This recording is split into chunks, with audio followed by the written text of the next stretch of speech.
This is the patron video for the Om Namah Shivaya live looping video that I created and put on YouTube. This is the patron only video breakdown. So I'm going to be going through all the instruments and talk about how I put that whole piece together. You've got the overhead view. I'll do my best to show you everything, but I have just two cameras and a lot of gear, so you'll see some of each instrument. But I'll explain what's going on here. So this I did for a concert for the Solstice Flute School. Summer Solstice Flute School is a native flute school. This is the native flute.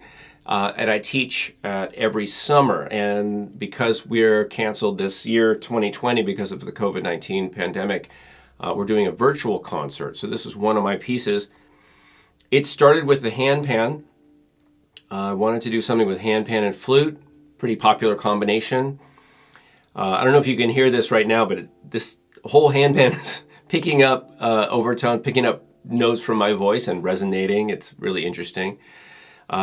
So I started here, and let me talk about the handpan first. This handpan is from a company called Metal Sounds.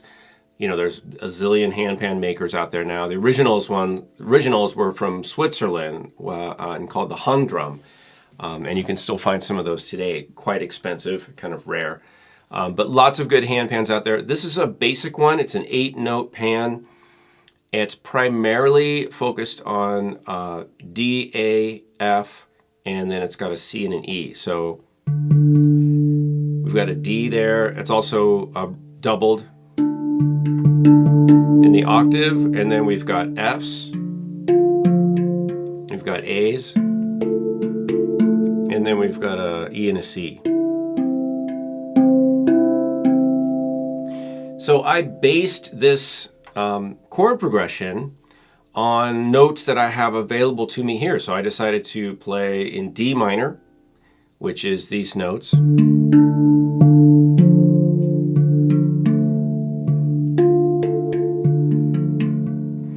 And then F major, which shares two notes with D minor.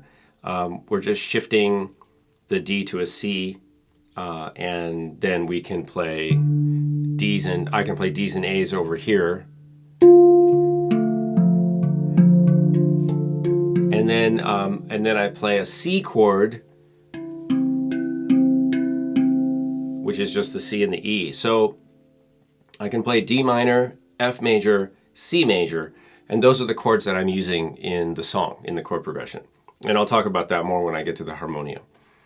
So I know that I'm going to be basically in D minor, and I've got kind of the white keys of the piano for my pitch palette.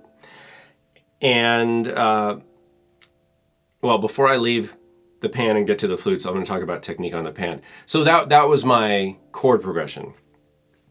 After I choose that, I can then choose other instruments that I know are going to fit with that. But basic technique on the handpan, and I did a handpan video, so I'm not going to cover it too much, is just thumb, you know, the side of the thumb, and then, you know, fingers. And that's basic. You can do other things from there, of course, but the notes closest to me, I usually play with the thumbs, and especially the sides are very easy to play with thumbs. And then when I get up here, I kind of often switch to fingertips. But either way works with the thumb or the finger. And obviously this is a very resonant, ringy instrument, so I don't want to overdo it and be too busy. So that's what was happening in the handpan. I did start the piece on harmonium, which I will get to in a second, but I want to talk about flute for a moment. The native flutes come in different pitch ranges, or what people will call keys. It's really just a range. So this is what we call a D flute, a bass, and this is by Pat Heron. Basically it's very easy to play a pentatonic scale. This would be an F major pentatonic scale. And then it starts on the 6th degree of the scale, or La, Do, Re, Mi, Fa, Sol, La. 1, 2, 3, 4, 5, 6. So because it starts on La, that's the low note, we name the flute after that note, which is the lowest note. So you can think of this as being an F major pentatonic or F pentatonic, or what people call D minor.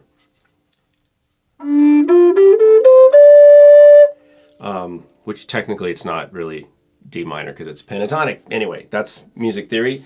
I'm using this flute, the bass, and then I'm using a mid-tone flute by Wood Sounds Flutes. So this is just an octave above this one. It gives me 2-octave range plus a little. Let's go to the harmonium. The harmonium is an Indian keyboard instrument. It makes it sound similar to an accordion or harmonica. Basic same mechanism. Again, I'm not going to get into a lot of detail, and I know you can just see a little bit of the instrument. I don't know if you can see the back. On the back, there's a bellows. And you know, after this, you guys can go online. There's tons of videos like how to play harmonium, what is harmonium, all that stuff. But basically, you pump air into the back, and then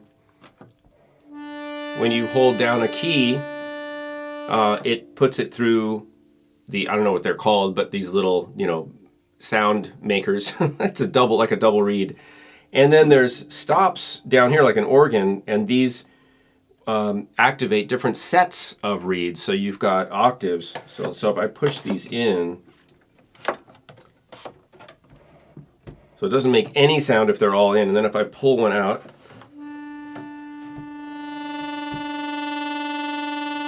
wow. So that one's really got a vibrato. Let's pull out a different one. Okay, so there's that. And then if I pull out another one, now I've got that octave. So, and then pull this out. Let's go for 3.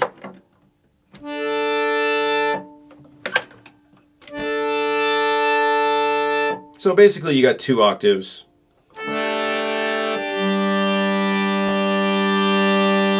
And as long as I'm pumping air into the back, I have a supply of air. The chords I used, again, D minor, and then F, and then C.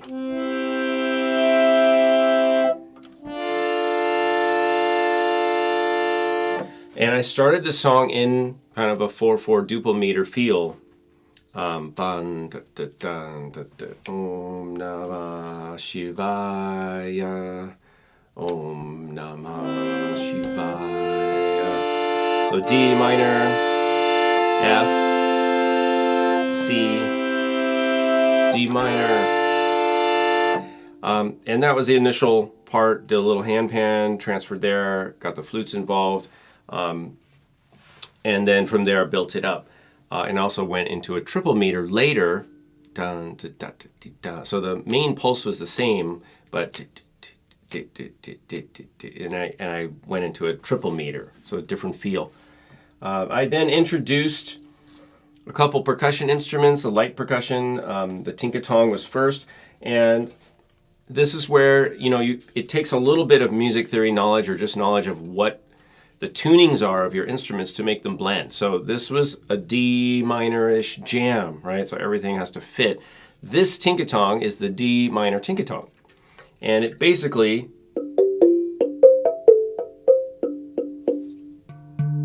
that's the D right there, the big note.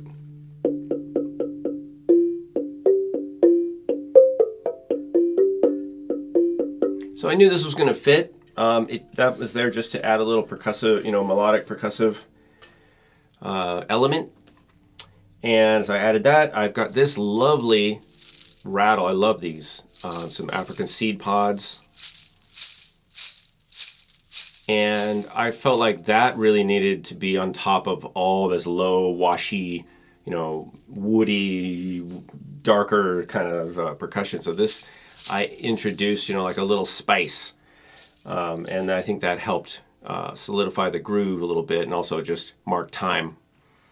And then our good friend, the bongos over here. So I've got some Tycoon bongos from the World Rhythms set. That's the set I designed, Kalani's World Rhythms. Classroom, quote unquote, bongos. You know, it's a mid-range, midline bongos, but I got them on the little bongo stand, which I love. Makes it super easy. Just played a little groove on that and looped it in. And then that's everything, that's all the musical elements except for voice.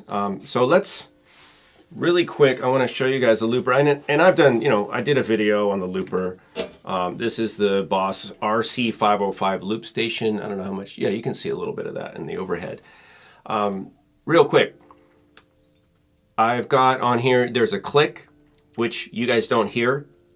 I can hear it because I'm got my headphones plugged right into the looper, and then the looper out goes to my recording device. So there's a way for me to separate out the click. So you hear everything that I'm hearing except the click.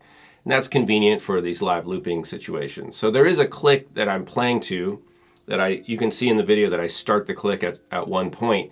And then each of these 5 channels is a loopable bucket, channel it's a bucket that I can fill with sound and loop. And I set up the looper for 4 bars.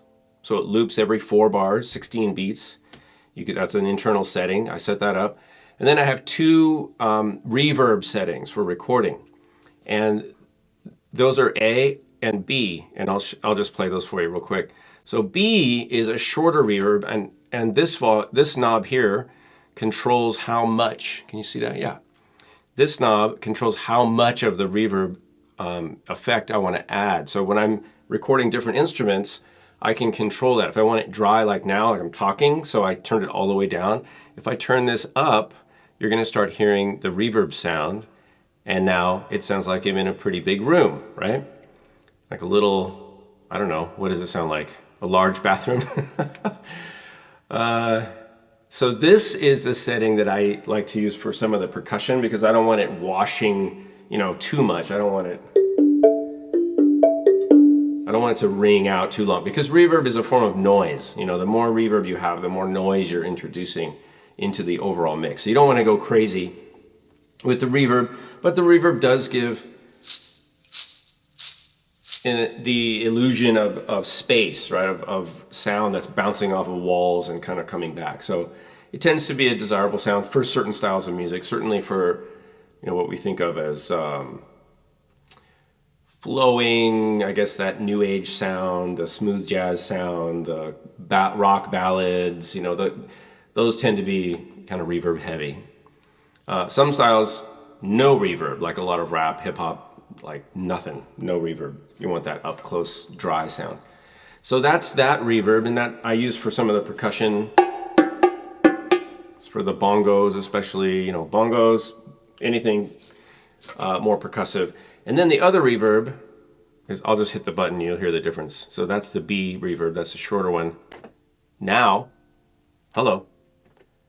Now, okay, I have to, for some reason, turn the knob and then it activates. Woo!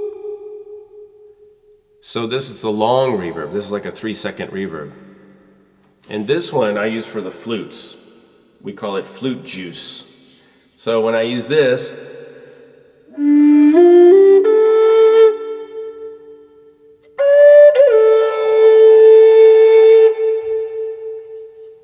now we like that as a flute player.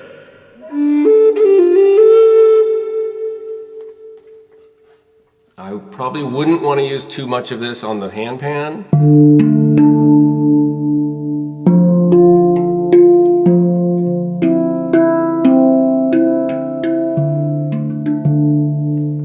Because it's already got that quality.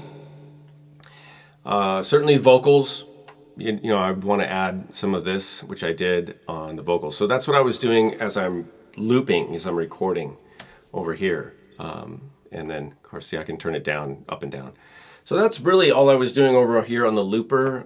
You can watch, now that if you've seen this, you can go back and watch the video of the performance and kind of see how I'm managing these. And one of the challenges with live looping, of course, is that first of all, you got to play everything correctly or, with minimal mistakes. And if you practice a lot, if you loop a lot, you get better at it. I don't really do a lot of live looping, so I'm sort of flying by the seat of my pants when I do these videos because I really don't spend a lot of time doing looping performances or practicing a lot. I know enough to get by, but you got to go with what you do. You play how you play, and whatever happens, that's what you get.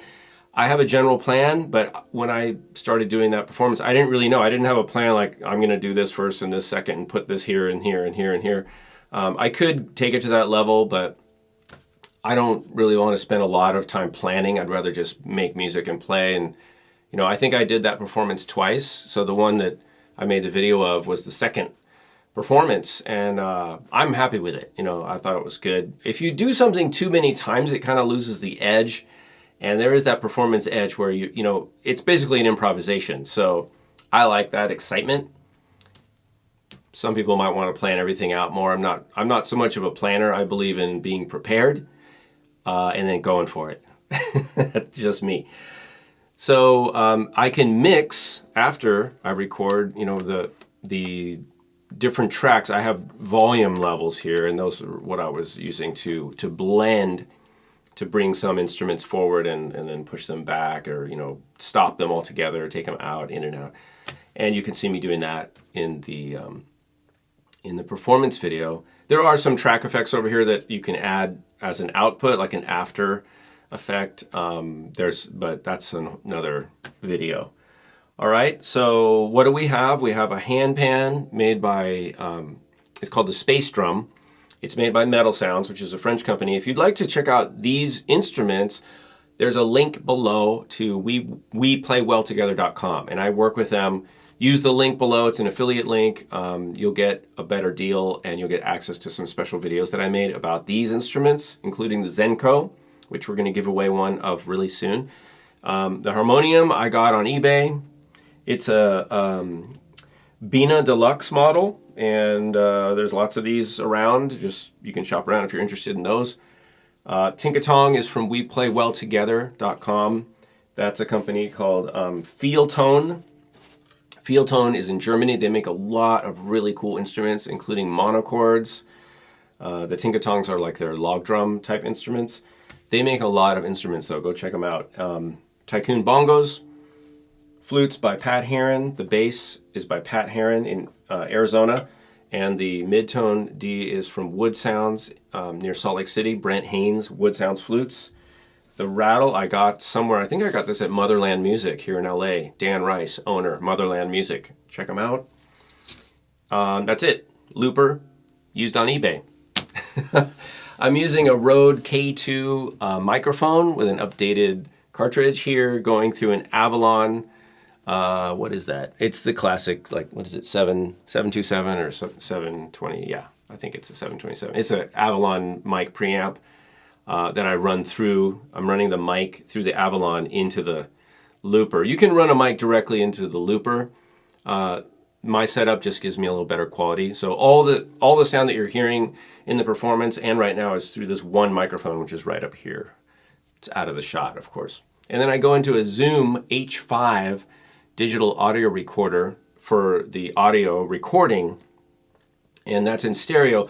By the way, I set up the looper so that each one of these 5 tracks is panned, you know, a little bit. So some stuff is on the left, some is on the right. I mean, you can set it up so it's all down the center, and it's all, basically it's going to sound like mono, or everything's in the middle. I think it makes it a little more interesting to pan things. So when I'm doing the live looping, you actually get that stereo spread effect. It would be convenient for me to label this so I know which side things are going to, because I didn't really know. I just recorded everything into a track. But if I was more organized and I spent more time planning, I could intentionally put, you know, some instruments on the one instrument on the left and balance it with something on the right, you know, etc. I didn't do that. But like I said, I'm happy with the way it turned out. Okay, so this wraps up our breakdown of the Om Namah Shivaya live looping performance. I'll be doing more of these. I enjoy doing this. If you guys want to hear any combination specifically of instruments played together, let me know. By the way, what's related to this is a performance I also did for the Salsas Flute concert, which is my own version of the Oye Como Va that I left for you guys, and we have a patron version coming soon, but I did my own version. I think I played 7 different instruments and recorded that. So I'll post that to this channel as well, of course, and we'll talk about that in the future. But look at the Oye Como Va. That one is multi-tracked. It's not live looped, right? So we've got multi-track, which is just playing each part all the way through and then mixing them. This is a cumulative additive process where you're doing looping live. All right, thanks for watching. Thanks for being a patron and supporting the channel. I hope you enjoy it. Appreciate you guys. I'll see you in a future video.